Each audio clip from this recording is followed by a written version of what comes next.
서울 노원구에 사는 64세 김연자 씨의 이야기입니다. 저는 10년 전 남편을 뇌출혈로 잃고 혼자 살고 있었습니다. 식당 설거지와 청소일로 근근히 생활비를 벌며 딸 하나만 바라보고 살았고 그 딸이 대학까지 나온 게 저의 유일한 자랑이었습니다. 어느 날 딸 수진이가 전화를 했습니다. 엄마, 나 온라인 쇼핑몰 시작했어. 명품 병행 수입 사업인데 엄마가 포장이랑 택배 발송만 좀 도와줄래? 제 가슴이 두근거렸습니다. 우리 딸이 사업가가 됐다니. 그럼 당연하지. 엄마가 뭐든 도와줄게. 다음 날부터 저는 딸의 사무실로 출근했고 매일 택배 상자를 포장하며 행복했습니다. 손가락이 테이프에 베이고 손등에 반창고를 붙여도 우리 딸 성공하는 거 보려면 이 정도야 생각하며 웃었습니다. 장사도 잘 돼서 매일 배송하는 택배 수도 점점 늘었습니다. 수진이도 수입이 커지니 좋은 차를 타고 넉넉한 생활을 이어갔습니다. 더불어 저도 뿌듯하게 딸이 잘 되는 걸 바라보았지요. 그렇게 6개월이 지난 어느 날 오후 사무실 문을 누군가 세게 두드렸습니다. 낯선 남자 3명이 서 있었고 그들의 손엔 경찰 신분증이 들려 있었습니다. 딸아이는 황급히 엄마 나 화장실 좀 갈게라며 뒷문으로 사라졌고 그게 마지막이었습니다. 핸드폰은 꺼져 있었고 연락이 닿지 않았습니다. 뭐지? 제가 문을 열자 남자들 중 한 명이 말했습니다. 명품 위조 제품 판매 혐의로 조사받으셔야 합니다. 저는 머릿속이 하얘졌습니다. 위조? 우리 수진이가 위조품을 팔다니 말도 안 돼. 경찰서 조사실에서 형사가 물었습니다. 따님은 어제 태국행 비행기 탔습니다. 어머님이 여기서 포장, 발송 다 하셨죠? 송장 발신인명에 전부 어머님 성함이던데요. 저는 그냥 딸이 시키는 대로 포장만 했어요. 위조품인 줄 정말 몰랐어요. 하지만 택배 기록엔 제 이름뿐이었고 딸은 흔적도 없이 사라졌습니다. 이게 뭔가? 내가 뭘 잘못한 건가? 5월 12일 저는 구치소에 수감되었고 수감번호 61,584번을 받았습니다. 10명이 한 방을 쓰는 감방 30대부터 60대까지 다양한 연령대의 여자들이 섞여 있었습니다. 언니, 여기 처음이에요? 뭐 하다 들어왔어요? 50대로 보이는 여자가 물었지만 저는 대답할 힘도 없었습니다. 그 시각 방콕의 한 호텔에서 수진이는 샴페인을 마시고 있었습니다. SNS 피드를 넘기다가 손가락을 멈췄습니다. 엄마 핸드폰 번호를 눌러봤지만 전원이 꺼져 있습니다. 뭐, 괜찮겠지. 짝퉁 판매하는 사람들이 얼마나 많은데.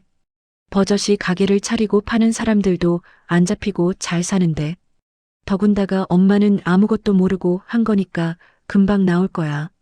그렇게 스스로를 위로하며 다시 샴페인을 들이켰습니다. 천면회일 저는 떨리는 마음으로 기다렸습니다. 딸이 올 거라 믿었습니다. 하지만 아무리 기다려도 아무도 오지 않았습니다. 왜 안 와, 수진아? 엄마가 여기 있잖아. 이게 다 어떻게 된 거야? 다 오해라고 와서 설명이라도 해줘야지. 감방 생활 3개월째 55세 동료 수감자 정아가 밀반입한 휴대폰을 제게 보여줬습니다. 언니, 이거 언니 딸 아니에요? 화면 속엔 수진이가 명품 가방을 들고 해변에서 웃고 있었습니다. 댓글엔 부럽다 언니 인생 최고라는 말들이 가득했습니다. 저는 휴대폰을 돌려주고 벽만 바라봤습니다. 그 시각 방콕의 고급 레스토랑에서 수진이는 스테이크를 자르다가 멈췄습니다. 갑자기 엄마 얼굴이 떠올랐습니다. 엄마, 지금 뭐하고 계실까? 옆에 있던 친구가 말했습니다. 야, 너 때문에 걸린 거 아니잖아. 어머니도 같이 일한 거고 알면서 한 거지. 수진이는 억지로 고개를 끄덕였지만 포크를 쥔 손이 떨렸습니다. 딸이 나타나 오해라며 모든 걸 해결하고 저를 빼줄지 알았는데 감옥에서 하염없이 시간이 가고 있었습니다. 11월 3일 1심 선고 공판이 열렸습니다. 피고인 김연자 명품 상표권 침해 및 위조 상품 판매 방조 혐의 징역 1년 6개월을 선고합니다.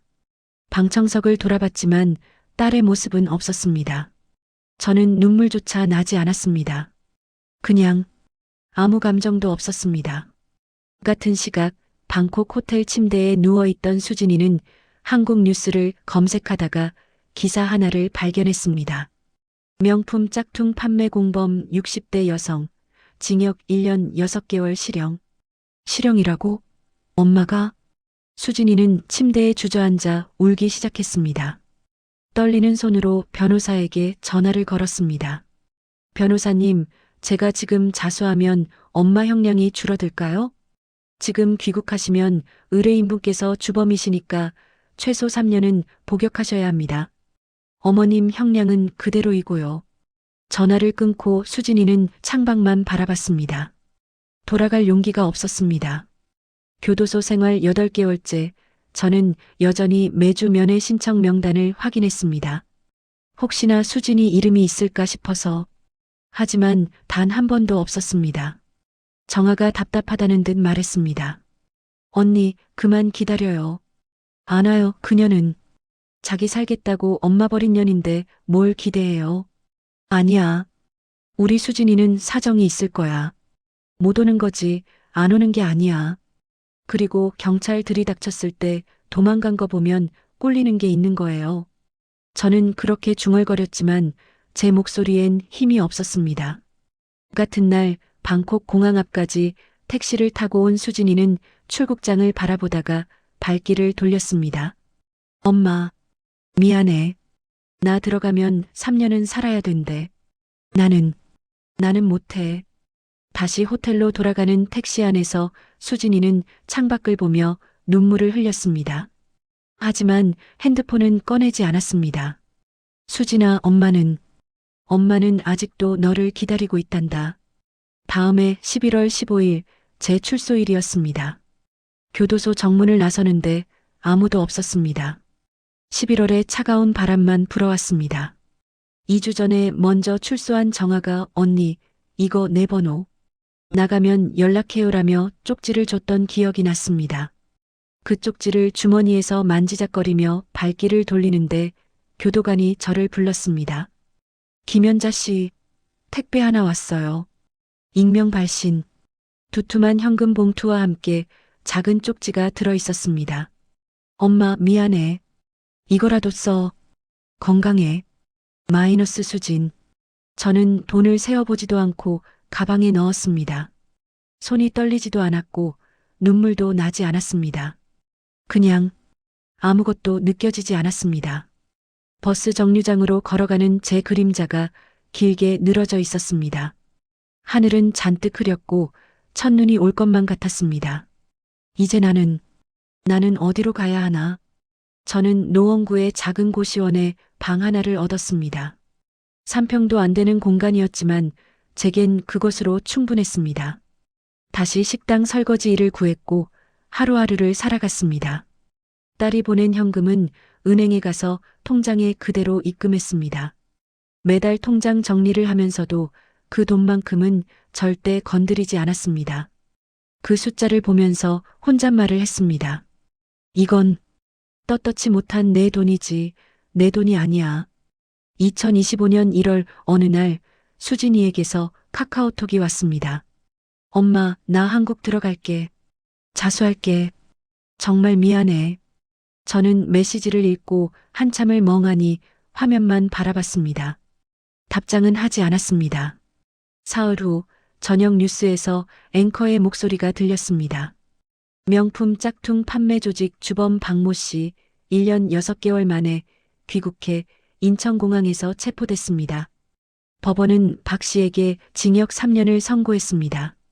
화면엔 수갑찬 수진이의 모습이 나왔습니다. 고개를 푹 숙인 채 플래시 세례를 받고 있었습니다. 저는 TV를 끄지 않고 그 모습을 끝까지 지켜봤습니다. 한 달 후 교도소에서 면회 신청서가 왔습니다. 발신인은 박수진. 저는 한참을 그 신청서를 들여다봤습니다. 면회 당일 저는 다시 교도소를 찾았습니다. 제가 수감되었던 그곳이었습니다. 면회실에 앉아 유리창 너머를 기다렸습니다. 곧 수진이가 들어왔습니다. 화려했던 옷차림 대신 회색 수감복을 입고 있었고 얼굴엔 화장기가 없었습니다. 수진이는 제 얼굴을 보자마자 고개를 떨어뜨렸습니다. 저는 수화기를 들며 먼저 물었습니다. 밥은 잘 먹고 있니? 수진이가 고개를 들었습니다. 눈가가 빨개져 있었습니다. 엄마, 추우면 안 되는데. 담요는 있어? 엄마, 미안해. 정말 미안해. 수진이가 울기 시작했습니다. 저도 눈시울이 뜨거워졌습니다. 손을 유리창에 대고 천천히 말했습니다. 그래도 넌 내 딸이야. 엄마가 면회 올게. 유리창 너머로 수진이도 손을 올렸습니다. 두 손이 유리를 사이에 두고 겹쳤습니다. 창밖으론 눈이 내리고 있었습니다. 하얗고 조용한 눈이 세상을 덮어가고 있었습니다. 용서는 아직 못하겠지만 포기할 순 없구나, 수진아. 김연자 씨는 이제 한 달에 한 번씩 딸을 면회하러 갑니다. 용서는 아직 못했지만 포기할 수는 없다고 합니다. 여러분이라면 이런 딸을 면회 가실 수 있으셨을까요? 그리고 김연자 씨처럼 자식을 끝까지 품는 부모님의 마음에 대해 어떻게 생각하시는지 댓글로 나눠주세요.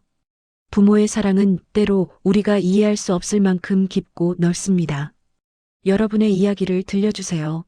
황혼의 사랑 아픔 대신 짜릿한 복수 황로베사